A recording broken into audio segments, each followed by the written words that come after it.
Hello everyone, welcome to LukeLore, a quick deep dive into a folklore topic where I share some of the stories from around the world that have piqued my interest.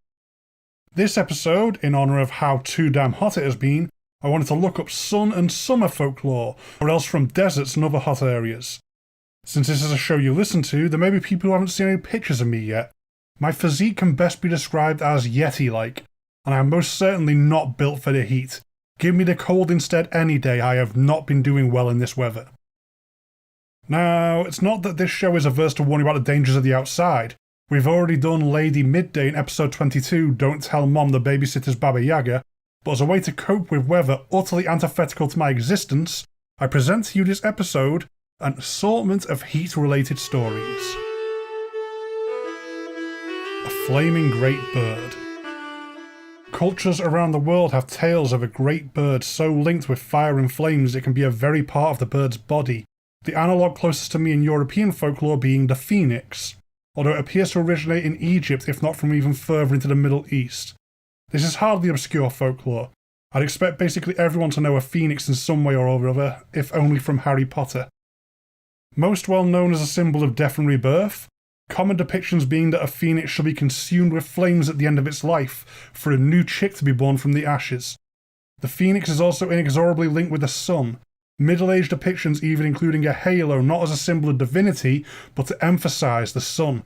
Christians liking the death and rebirth aspect of the creature helped it to spread and endure, although a phoenix was viewed by Egyptians as a symbol of immortality, a difference in distinction that best suits the respective faiths involved.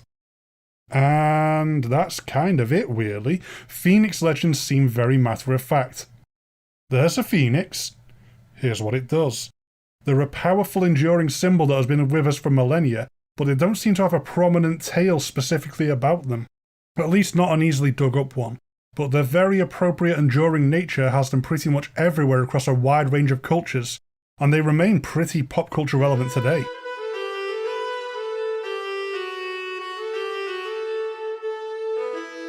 A new yokai for summer lunchtimes.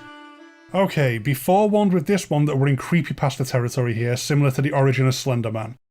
The Kunekune emerged around 2003 on message boards asking for made-up scary stories, and it certainly has a lot based on them by now. There's also a breed of pig with the name, which isn't too important to detail, but enjoy the cute pig pictures that pop up if you run your own searches on this yokai. The first thing to take note of with the Kunekune is that they'll only appear to people at a certain time, around lunchtime on a sunny summer's day, and that they will first appear at a distance. They are vaguely humanoid, at a glance appearing to be made of cloth or paper. They are most commonly spotted among the fields and countryside appearing pure white in colour, with rarer sightings of urban Kunekune reporting them as pure black. There is a lot of counter-speculation that Kunekune sightings are all simply scarecrows, spotted far enough away to be confusing. Supposed photographs especially get explained as this. Yet there is more to these stories.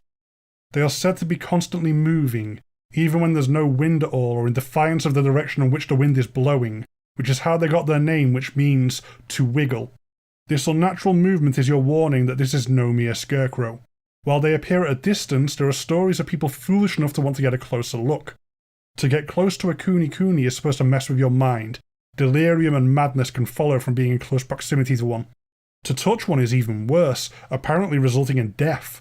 Even staring at one for too long, no matter how far away it is supposed to be, can be bad for you. As with all yokai, it's about knowing what to do to deal with one. They don't appear to be aggressive at all, so just leave them alone and they will extend the same courtesy back. Don't stir, don't creep up for a closer look, and especially don't attempt to play tag with one. While for all intents and purposes this is a recent addition to folklore, it remains an interesting one. Besides which, the spread of a story online doesn't necessarily mean the tale originated as online fiction, only that this is how the story has reached the mainstream. There's no confirmed creator for the Kunekune that I have seen for like a lot of other creepypasta.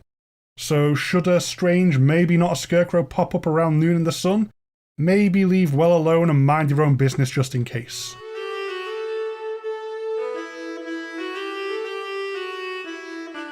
What came between man and angels? Okay, this is a really interesting one I've been putting off for a while. The Djinn of the Middle East are a pretty deep topic to really dig down into, so I'm going to keep this one as a high-level overview for just this episode.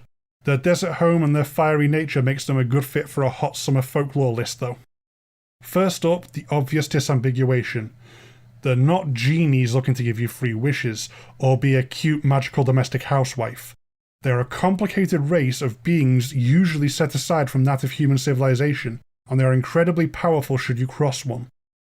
The most common origin for them in Arabic cultural folklore is that God made them after the angels but before creating humankind, a middle step between the divine and the mundane. They have a feel of yokai, or the European otherworld Eoshi, in that they are not a direct part of any simple good versus evil morality, and they are not safe for people to mess about with. They stand slightly aside from the world as we experience and understand it, although there are different classes of Djinn, and the Efreet are supposed to be malicious to the point of being evil in nature. They are spirits of the wind and flame. While they can take on the appearance of people or animals, especially to mess with unsuspecting humans, they are usually non-corporeal, either manifesting as cold flame and black smoke, or just inhabiting objects or areas completely unseen to mortal eyes. An extremely common way to fall foul of a Djinn is to blunder into their territory. Abandoned buildings may be taken up in residence by one, and remote areas people don't inhabit are especially risky. You may even manage to hurt a Djinn by accident, really angering one. A common way to deal with an angry Djinn, or else just a bored one that you had the poor luck to catch the attention of, is to find another Djinn that is willing to deal with the mess for you. This has a high risk of a harsh bargain, but there are also Djinn who you can throw yourself on the mercy of. You may get lucky and they either like you or humans in general. There's also the chance that they like the idea of messing with the other Djinn. Although still avoid the Efreet class, you're just liable to double your Djinn problem that way. Even the most destructive Djinn likely still has an intellectual bent. If anything, the fact they are so smart is part of what makes them so dangerous to deal with. They're older than you, they're wiser than you, and they're naturally more cunning than you. The number one way to deal with a Djinn, therefore, is just to not mess with them, again aligning them with European fairy creatures and Japanese yokai in fundamental nature. Honestly, this is another huge area of folklore in which I have most definitely bitten off more than I can chew. I'll need to do a lot of research before I can do the topic approaching anything like justice, so while it might not be anytime soon, I will be coming back. But Djinn are far too interesting to not at least mention, and a prime one to spark the imagination feels right here.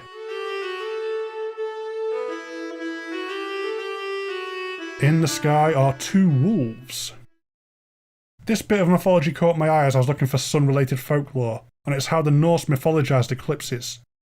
The sun goddess Sol is said to draw the sun across the sky, but at times they are in conflict with the wolf Skoll. Skoll is constantly chasing Sol, and the eclipse is when the goddess is nearly caught by the cosmic wolf in pursuit of her. Skoll has a brother called Hati, who chases the moon in a similar way to their sibling, chasing Sol's counterpart the moon god Mani. This mirrored pursuit across two sets of siblings representing lunar eclipses. Come Ragnarok, the cosmic wolves will finally defeat their chosen gods. The one who mocks and the one who hates, Skoll and Hati respectively, will finally and inevitably win this game, as all things die in the end. There doesn't seem to be any direct relation with Fenris, another wolf involved in Ragnarok, that I could see, but it's suspicious that this many wolves are active in eating Norse gods. So as with a lot of things in Norse mythology, it cannot be ruled out that these wolves are Loki's fault, if not directly the god of mischief's children. But whatever their origin, and despite how ultimately dangerous they are doomed to be, cosmic wolves are pretty cool. Plus, Skoll, the one who mocks, wants to eat the sun, and I've definitely been on their side at times in the ongoing heat waves. An extra deadly desert cryptid. Okay, this is one I'd heard of but never read into much until this episode. Mongolian death worms. Around 100 years ago, word began to spread west of these Gobi desert-dwelling monstrosities thanks to a book called On the Trail of Ancient Man by the explorer Roy Chapman Andrews. Andrews was no sensationalist chasing quick attention, he was a pioneer in paleontology who went on to run the American Museum of Natural History. This was simply a case of reporting back stories as he was coming across them. As he was travelling across Asia researching his book, he began to encounter word of these creatures. Everyone local to the Gobi Desert had the utmost conviction that the Mongolian deathworms are out there, even though the people he was talking to had not claimed to have encountered any personally. There's even a quote in On the Trail of Ancient Man from then Mongolian Prime Minister Dan Dinbazar about the appearance of the worms. It is shaped like a sausage about 2 feet long, has no head nor leg, and it is so poisonous that merely to touch it means instant death.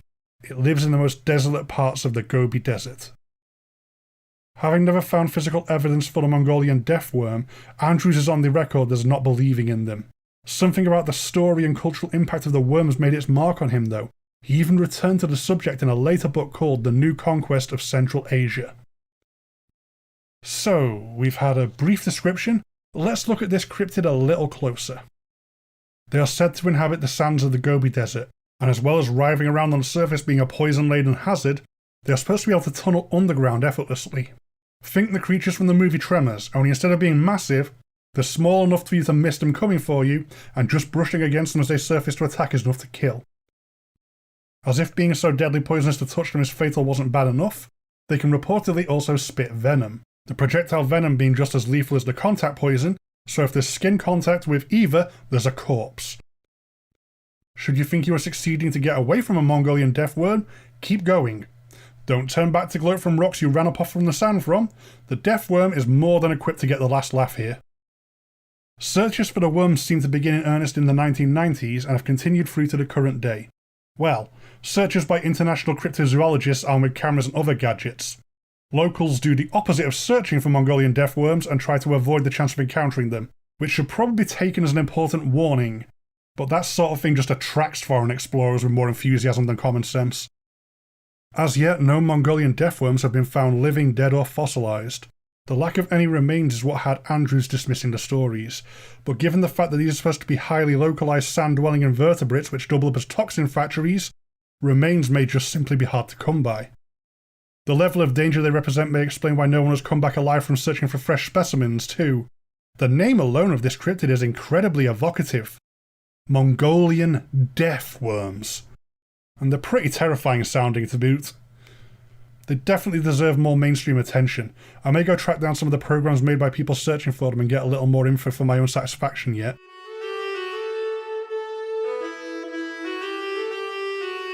That's all for this episode. Anyone out there with more information on Djinn folklore, absolutely hit me up. I'll definitely be digging deeper on that topic. Anything occupying a sideways otherworld always catches my eye. LukeLore is a Ghost Story Guys production. If you do want to contact me, there's the show's dedicated email, lukeloregsg@gmail.com, and the general show email, ghoststoryguys@gmail.com. Both myself and the main show are really easy to find on Facebook and Twitter if you want to make day-to-day contact. There is also a very active Instagram account a lot of the community gets involved with. The LukeLore Instagram is out there too, but less active at this time. We're still working on that one. If you want to support the show directly, definitely check out our Patreon at patreon.com/ghoststoryguys. As ever though, the absolute best thing anyone can do to support the show is to give it a listen. Share this around if you think you may know someone who may be interested, leave a review if you get the chance to help signal boost me, and most of all, I simply hope you enjoy what I'm doing here. Goodbye for now.